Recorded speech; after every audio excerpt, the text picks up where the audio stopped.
segunda também é dia da nossa resenha esportiva. Tô aqui com o Gabriel Luterbach, porque sei que a torcida do Botafogo tá feliz, né, Gabriel? Bom dia, Bárbara, bom dia ao pessoal de casa. Pois é, a torcida do Botafogo tá feliz, o Arthur já deu aqui também, que tá muito feliz, é por conta do momento do Botafogo. O Botafogo é o líder do Campeonato Brasileiro, segue o líder, vamos conferir como foi mais uma vitória do Fogão. A primeira chance foi do Atlético Mineiro em uma falha de Lucas Perry, mas Hulk não aproveitou. Quem aproveitou mesmo foi Vitor Sá em um toque lindo de letra pro fundo das redes. Golaço!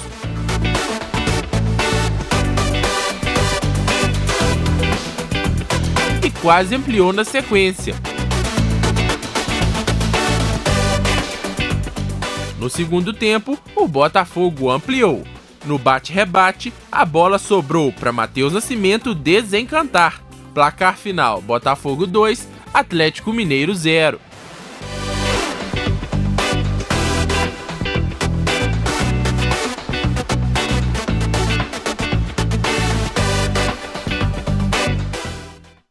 E Botafogo aí com 100% mesmo, né? 4 jogos, 4 vitórias. Eu não sei você, Gabriel, mas assim, pra mim foi uma surpresa. Exatamente, porque o Campeonato Carioca do Botafogo foi muito fraco, o time nem avançou para as fases finais. Não parecia que ia vir desse jeito, né? Exatamente, ficou ali disputando a Taça Rio e Botafogo, o técnico Luiz Castro disse que aproveitou o Campeonato Carioca para poder fazer uma preparação estendida para o Campeonato Brasileiro e de certa forma tem dado certo. Foi arriscado, foi bastante pressionado pelos torcedores até pouco tempo, por conta dessa eliminação no Campeonato Carioca, mas agora tem dado resultado no Campeonato Brasileiro e também na Sul-Americana. O Botafogo, o segundo colocado, ainda vai disputar o primeiro colocado para poder avançar de fase, mas o segundo enfrenta o terceiro da Copa Libertadores, então ainda assim também tem chance de avançar. Vamos falar um pouquinho mais sobre esse jogo, porque foi um primeiro tempo ali que o Botafogo conseguiu fazer esse gol com o Vitor Sá, um golaço, diga-se por passagem, e depois disso o Atlético Mineiro até conseguiu equilibrar, teve chance aí para poder deixar tudo igual, mas o Botafogo resistiu. Conseguiu parar ele na defesa, né? Exatamente, no segundo tempo o Botafogo deslanchou, fez mais um gol com o Matheus Nascimento, que deu tranquilidade ao time. Eu acho até que, vou dar minha opinião aqui, que o Kudê fez 3 substituições do primeiro para o segundo tempo. Ele colocou o Igor Gomes, o Patrick e o Pavon no lugar do Rubens, Johan e Edenilson. E eu acho que mexeu muito na equipe. Então o Atlético Mineiro estava fazendo até um primeiro tempo bem ok. Estava mais equilibrado, né? Exatamente. Depois, quando mudou muito, fez essa mexida por atacado, acabou que o Botafogo foi mais soberano. Então, eu acho que inclusive atrapalhou um pouco. Vamos destacar aqui também a ótima atuação aí do Vitor Sá, que fez esse golaço. O Matheus Nascimento também, não só por conta do gol, também fez uma partida bem ok. O Lucas Fernandes. E vou destacar aqui que isso para mim é prova de um time bem treinado. O Botafogo entrou na partida com vários jogadores do reserva, por conta do jogo no meio de semana da Sul-Americana. Mostra o entrosamento, né? Exatamente. Até mesmo reserva. Mostra que quem entra dá conta do recado, e isso é prova de um time bem treinado pelo técnico português Luiz Castro. Acho que os torcedores do Botafogo vão fazer uma fila aí para poder pedir perdão ao técnico, né? Eu também tô achando. E deveriam mesmo, assim, porque uma vitória, né, dessas, ainda mais em cima do Galo, que a gente sabe também que é um time, né, que tem toda uma tradição, acho que tem um valor ainda mais especial, um dos melhores elencos. Realmente o Botafogo, assim, não esperava tanto, mas está mostrando aí a que veio e de forma, assim, estável, né? Tá conseguindo estabelecer ali realmente um nível muito bacana e seguro. Exatamente, é o líder da competição. Se o Botafogo se encontrou com o técnico Luiz Castro, quem ainda não se encontrou com o novo técnico São Paulo é o Flamengo. E o Flamengo perdeu mais uma, Atlético Paranaense 2-1. Vamos conferir como foi o jogo. O Flamengo até saiu na frente. Cebolinha foi calçado dentro da área. Na cobrança, Gabigol não desperdiçou. Mas o Atlético empatou. Vitor Roque desviou na primeira trave e Santos, mal posicionado, não pôde fazer nada. O rubro-negro continuou tentando na etapa final. Cebolinha deu trabalho ao Bento.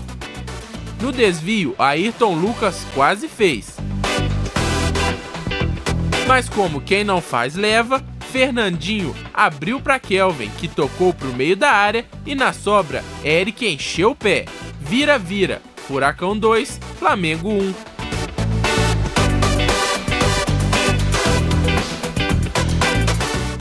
E um jogo bom de assistir, assim, um jogo movimentado, segundo tempo. Então, assim, apesar de o Flamengo ter parado ali num determinado período de tempo, a segunda fase do jogo foi ainda, assim, mais emocionante. O Flamengo mostrou superioridade técnica, mas o Atlético Paranaense ali conseguiu aproveitar as oportunidades, assim, apesar de terem sido menos oportunidades, ele conseguiu aproveitar. E eu ainda estou tentando entender, assim, já consigo ver diferenças da estrutura do Sampaoli, né, do que ele colocou ali, aquele dedinho Sampaoli no time, mas eu estou tentando entender o porquê que o Flamengo tem jogado muito melhor nas últimas partidas e não tem conseguido sair com a vitória. Não sei se é uma questão de defesa, se o time vai e ataca, né, com força, mas aí se desorganiza na hora do contra-ataque do time adversário e não consegue voltar a tempo. Assim, eu ainda não sei, ainda é uma incógnita pra mim, Gabriel, não sei pra você. Eu acho que é um combo de coisas, como você bem analisou.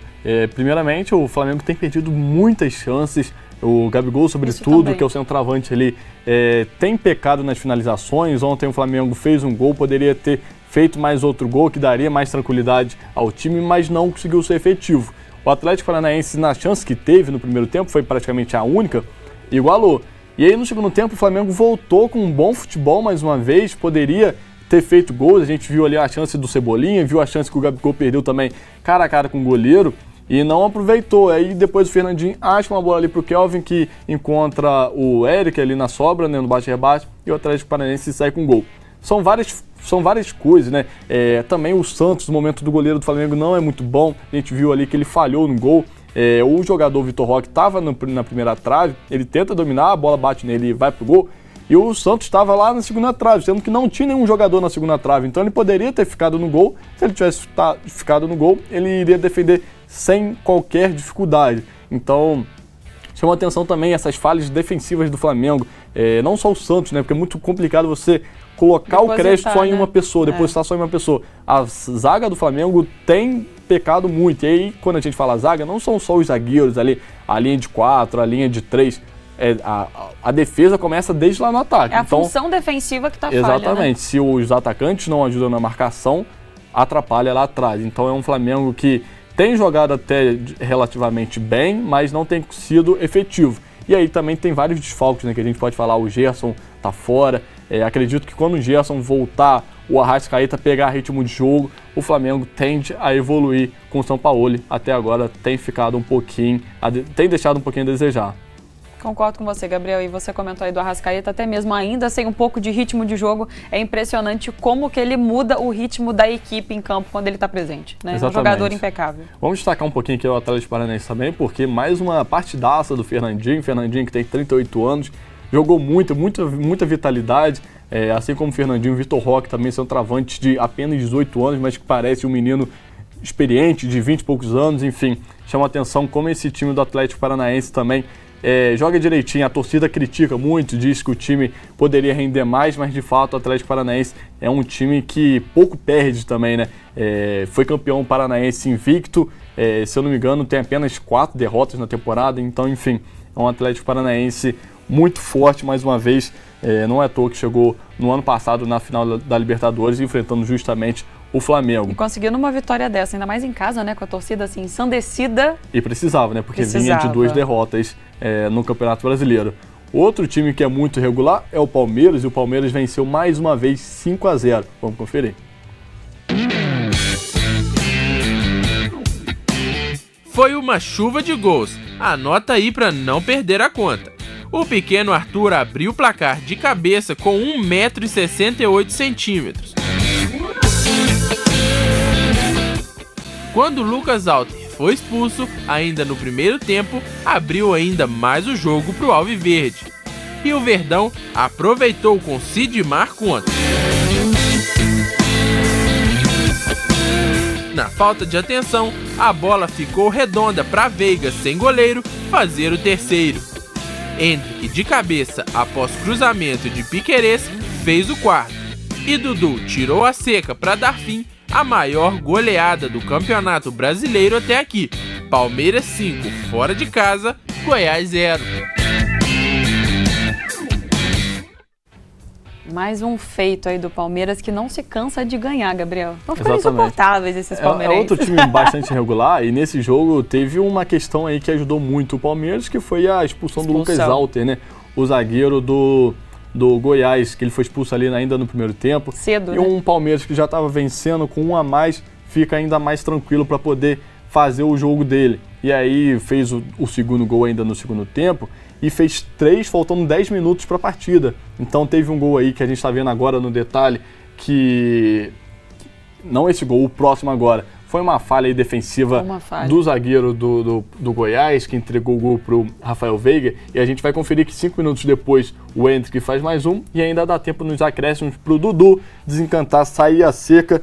Vamos falar um pouco mais sobre o Dudu, porque o Dudu é um jogador importantíssimo para o Palmeiras e ainda não tinha feito gol na temporada, Bárbara. Olha aqui. Curioso, exatamente. Ontem ele saiu a zica dele e agora com certeza vai voltar confiança, né? E aí vai fazer mais gols. Então o Goiás anotou a placa aí, né? Porque 5-0 não é tão comum assim no Campeonato Brasileiro. 3 gols, você falou em 10 minutos, né? Às vezes a gente olha e fala, nossa, 10 minutos, será que ainda dá tempo? Pelo visto dá, né? Palmeiras está aí provando que dá. Exatamente, um Palmeiras que é impressionante, né? Como que é regular.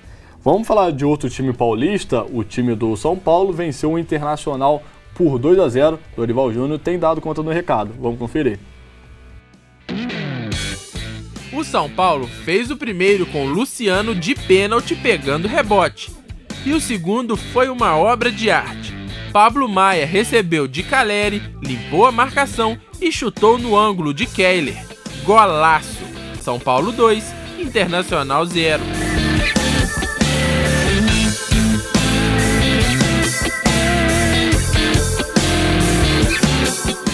Agora, se atentem a esse lance.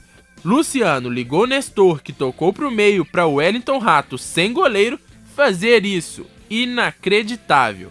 Presta atenção no serviço, Rato. O placar final foi mesmo São Paulo 2, Internacional 0. Gabriel, boa fase do São Paulo, o Dorival tá dando conta do recado, né? Exatamente, é uma partida muito boa do São Paulo. O São Paulo venceu, depois teve direito a olé, teve direito também a golaço. Então o São Paulo que tem se encontrado agora na temporada depois de um campeonato paulista muito fraco. É um primeiro tempo que não teve muitas chances, o São Paulo encontrou o gol ali numa jogada individual do Marcos Paulo, que também tem feito uma boa sequência. Vale lembrar que com o Rogério Ceni ele não tinha tido sequência, estava encostado e o Dorival colocou ele para jogar e ele tem dado conta do recado.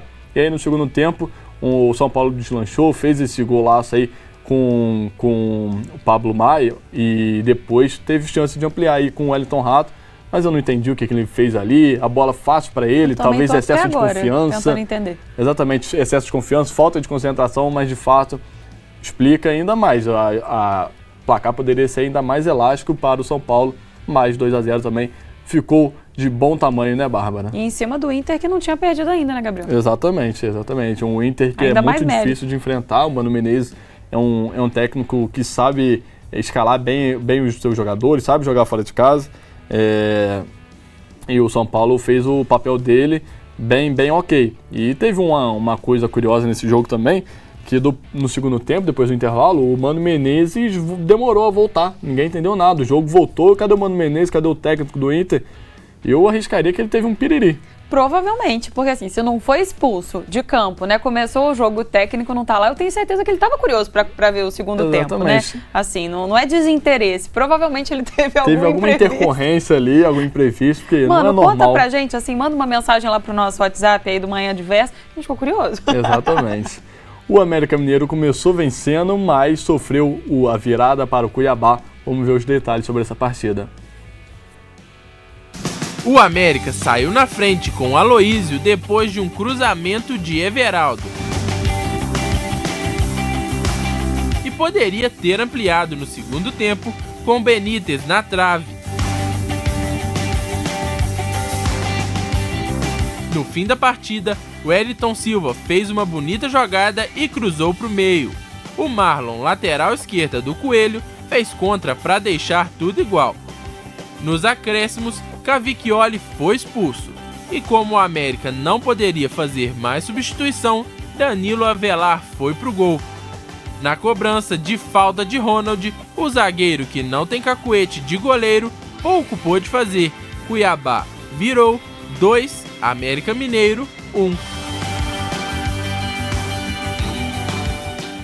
E com o novo goleiro ali, né, assim, brincadeiras à parte, Avelar precisou adaptar, mas a gente sabe, coitado, não é a dele, né? Ele realmente teve que fazer uma função que ele não está preparado para isso. Exatamente, o Cavicchioli, o goleiro do América, foi expulso e quem foi pro gol foi o Avelar.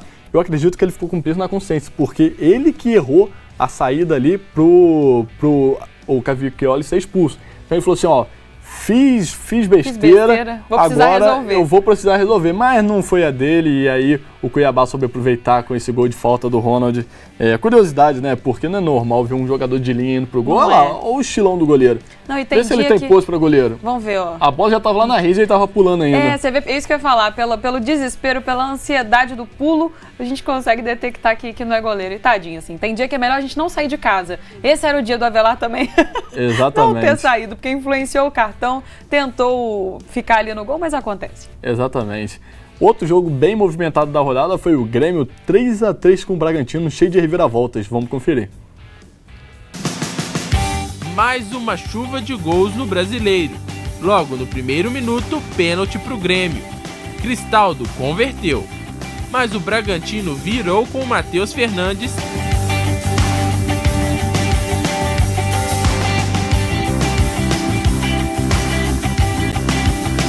e Eduardo Sacha limpando e fazendo um bonito gol.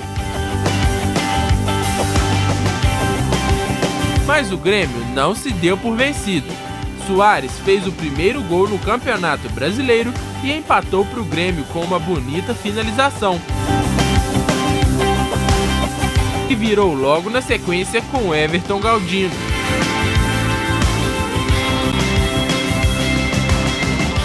Nos acréscimos da partida, Thiago Borbas empatou mais uma vez a partida. Grêmio 3, Bragantino também 3.